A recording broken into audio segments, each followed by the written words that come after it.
La région des Flandres en Belgique s'enorgueillit de posséder certaines des plus grandes cathédrales et églises, ainsi que les plus belles œuvres d'art qui les remplissent, si seulement elles avaient assez de fidèles. Pour un évêque, il est plus douloureux de perdre les communautés. Ou lorsque nous devons rassembler les restes de différentes communautés dans une nouvelle paroisse, il y a une perte de participation. Et c'est douloureux. Je ne le cacherai pas. Les églises étant devenues des plaies dans les centres-villes et un fardeau financier constant pour leur entretien, il fallait faire quelque chose. Les autorités ont donc commencé à réaffecter les structures autrefois sacrées.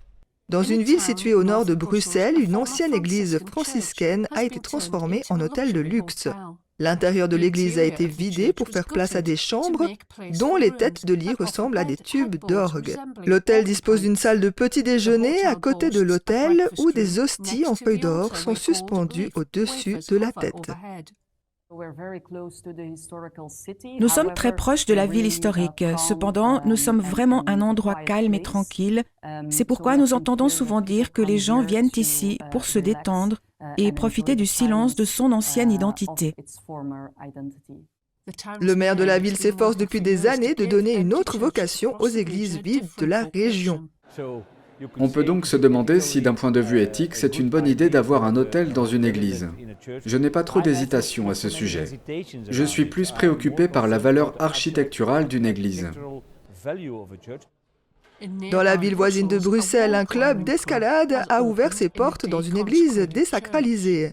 Selon le cofondateur du club, il s'agit d'une première en Belgique. Nous avons un mur d'escalade de 19 mètres de haut et les clés de voûte font 26 mètres de haut. Tout ça est incroyable.